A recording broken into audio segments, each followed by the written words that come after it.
अल्लाह माफ करे, मेरी भी तो शादी खत्म हुई है, मेरा भी रिश्ता टूटा है, मैंने तो इतना मसला नहीं किया। लड़कों को इतनी लड़कियां मिल जाती हैं, मुझे समझ नहीं आ रही दाइन भाई क्यों अभी तक उसमें अटके हुए हैं। तुम तो चुप ही रहो शाज़मा, यकीनन अम्मी के कान में ये बात तुमने ही डाली होगी। और अम्मी, मुझे तो आप पे यकीन ही नहीं आ रहा, अब इसकी बातों में आ गई। क्या हो गया था आपको? कुछ तो ख्याल कर लेते ही आप। बस कर दो राज़िया, खुदा के लिए बस कर जाओ। तुम्हारे अब्बू और दाइन ने मुझे कम बातें सुनाई है जब तुम भी सुना रही हो। और एक माँ का हक होता है कि वो अपनी पसंद की बहू लेकर आए, क्या नहीं है ये मेरा हक? नहीं थी मुझे पसंद वो लड़की। नहीं पसंद थी तो साफ कह देती, उसके घर जाके तमाशा लगाने की क्या जरूरत थी आप दोनों को?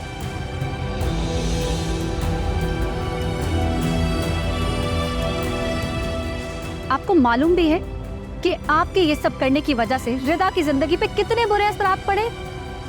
उसकी अम्मी हॉस्पिटलाइज हो गई थी और जल्दबाजी में उनको उसकी शादी उस फहद जैसे इंसान से करनी पड़ी, तो उस बेचारी की जिंदगी इतनी अजाब की कि खुला लेना पड़ा है उसे। और आप कह रही हैं कि आपने कुछ गलत नहीं किया। ओह अच्छा, अब मुझे समझ आई सारी खेल। इसका मतलब है कि अब वो लड़की आजाद है और भाई अम्मी को गिल्ट में डालना चाहते हैं ताकि अम्मी को प्रेशर में लाके अपनी मनमानी कर सके। शादी करना चाहते हैं ना उस लड़की से। बिल्कुल सही कहा तुमने।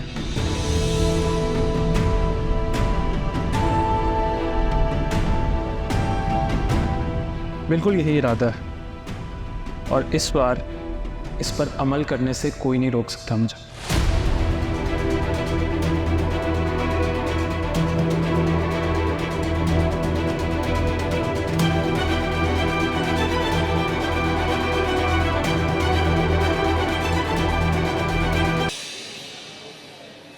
वैसे शाज़मा, जेल में तो आप तस्वीर से कई ज़्यादा खूबसूरत हैं।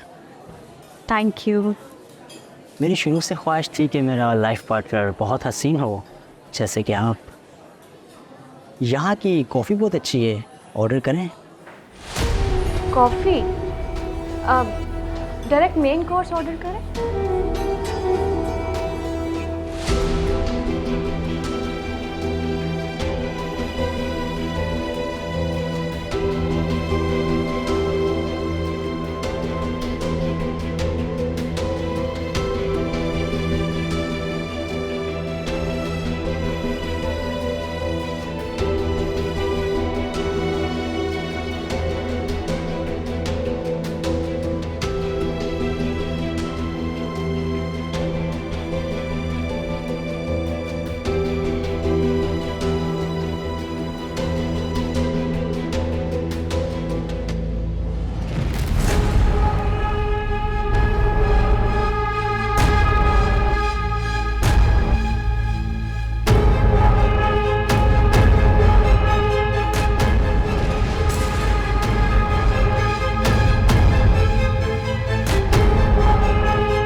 आप कैसी तबीयत है मामू जान आपकी?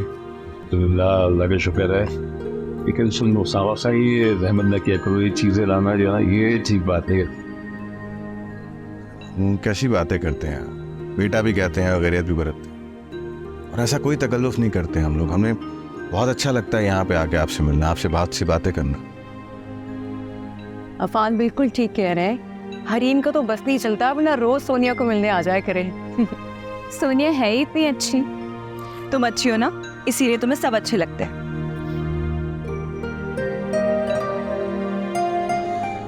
मामू जान, आज हम एक बहुत ख़ास काम से आपके पास आए। कैसा काम बेटा? काम नहीं बल्कि आप इसे हमारी दरख्वास्त ही समझें। अगर आप लोग इसे कबूल कर लें तो हमें बहुत खुशी मिलेगी।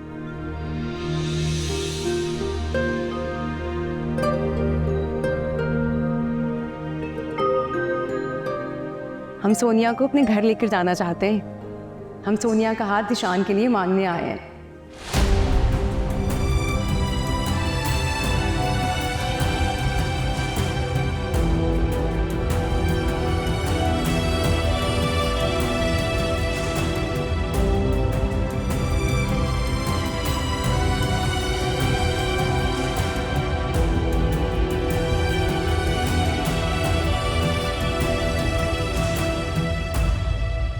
मुझे एतराज़ है।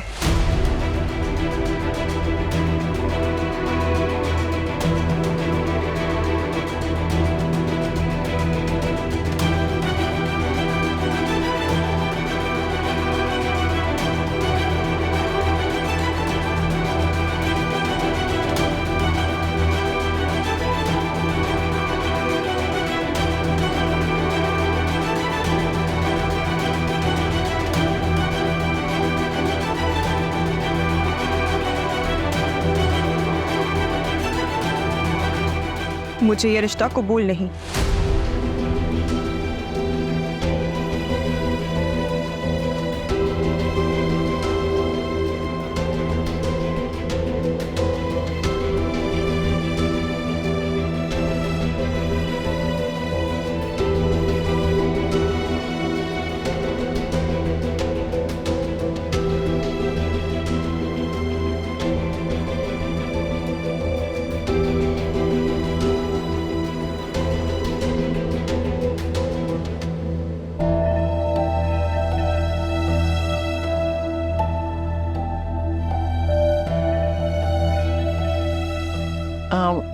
मैं देखती हूँ।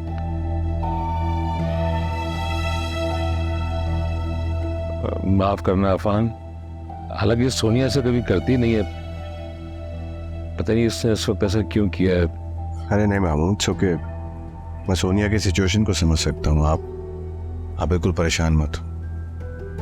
इस तरह के मामलात में लड़की की रजामंदी बहुत मैटर करती है।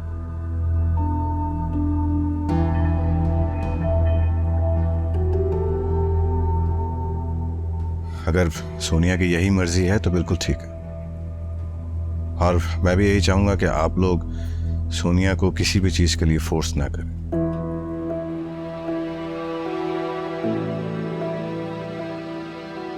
आप भी अच्छी तरह जानते हैं मामू, जबरदस्ती के रिश्ते बना तो दिए जाते हैं, लेकिन उन्हें निभाना बहुत मुश्किल हो जाता है। तो सोनिया अपनी मर्जी से, खुशी से जो भी फैसला करे वो हमें कबूल हो। आप परेशान मत हो।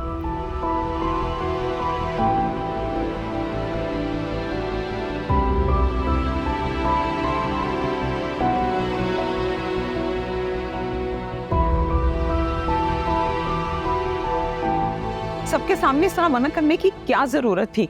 हमें कुछ सोचने और समझने तो देती। कुछ भी सोचने समझने की कोई जरूरत नहीं है अम्मी, क्योंकि अब ये शादी मैं किसी सूरत नहीं करूंगी। सोनिया, लेकिन क्यों? ज़ीशान में क्या बुराई है? कहीं तुम इसलिए तो मना नहीं कर रही कि उसकी पहले एक शादी? नहीं अम्मी, ऐसी कोई बात नहीं। फिर क्या बात है? मुझे बताओ, क्यों कर रही हो इनकार? तो क्योंकि मैं शाज़मा की बातों पर स्टैंप नहीं लगाना चाहती। ज़ीशान से शादी करने का मकसद है कि मैं शाज़मा की बातों को सच कर दूं और दुनिया को ये सब बोलने का मौका दे दूं कि मीरा और ज़ीशान का सच में कोई अफेयर था, जबकि अम्मी ऐसी कोई बात नहीं थी। देखो बेटा, तुम दुनिया के खौफ से अपनी जिंदगी को बर्बाद कर रही हो।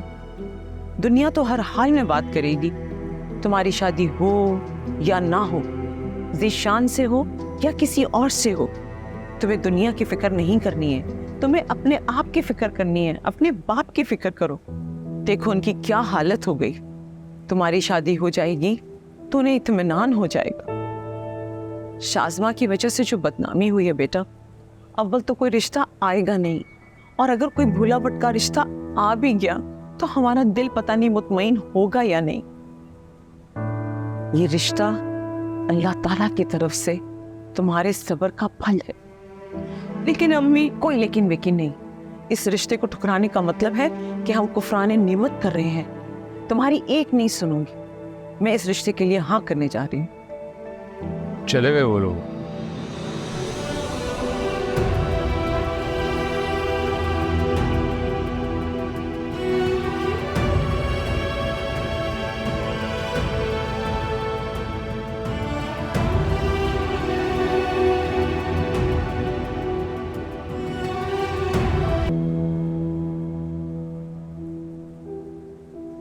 अब्बू आप मुझे बुला लेते, मैं आ जाती। लेटे लेटे थक गया था मैं कहा चलो चल के अपनी बेटी से बातें करता हूँ। जी कहे।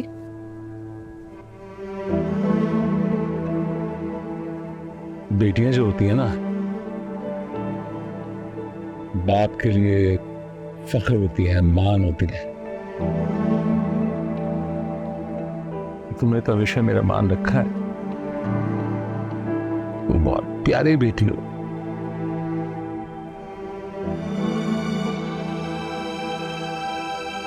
एक बाप के लिए बड़ी और अहम जिम्मेदारी बताए क्या होती है?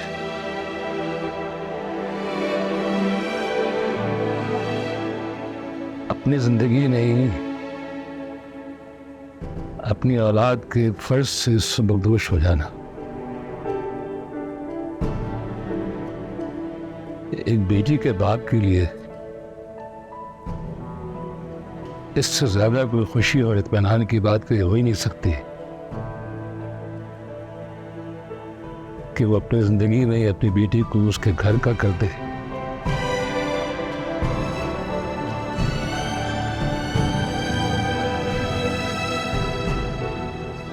मैं अपनी जिंदगी में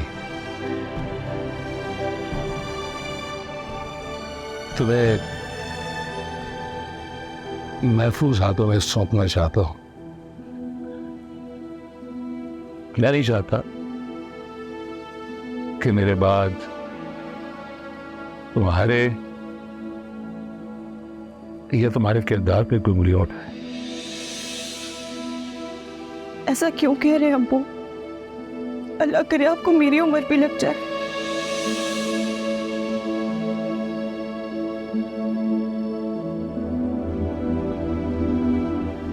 जिंदगी और मौत का भरोसा कभी नहीं होता बेटा।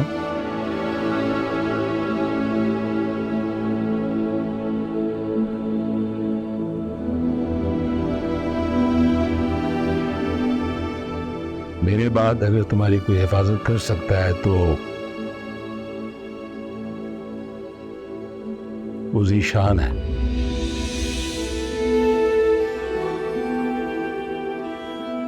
बड़े मांग से वो तुम्हें मांग रहे हैं। अफनान का फोन आया था मेरे पास, पूछ रहा था मुझसे, लेकिन तुम्हारी इजाजत के बगैर तो मैं कोई जवाब दे नहीं सकता। क्या जवाब दूं अब्बू? जो कुछ हुआ है उसके बाद मैं कह ही क्या सकती हूँ? आप मुझे बताएं, मैं क्या कहूँ? मैं जानता हूँ तुम क्यों इनकार कर रही हो।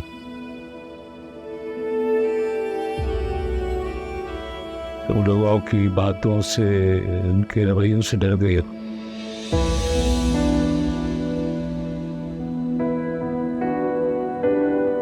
बेटा मेरी एक बात याद रखना, अगर इंसान का अपना ज़मीर मुतमईन हो तो उसे किसी से डरने की जरूरत नहीं है।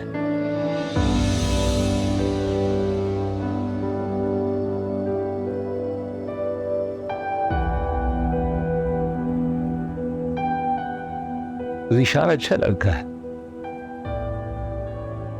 बल्कि बहुत अच्छा लड़का है।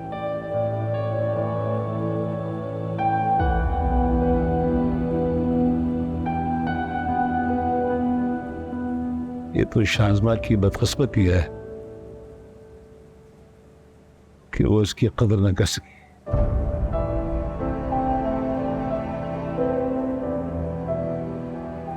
लेकिन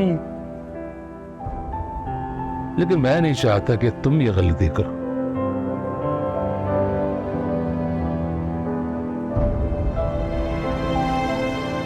मैं इस रिश्ते से बहुत मुतमईन हूँ।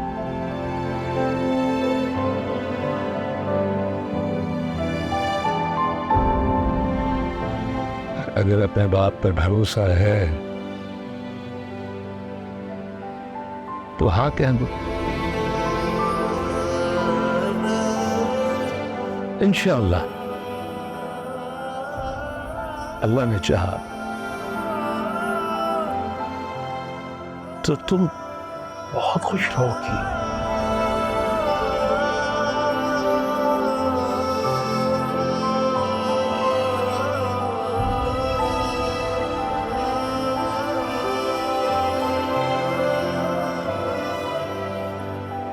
मुझे आपके फैसले पे पूरा भरोसा है अब्बू।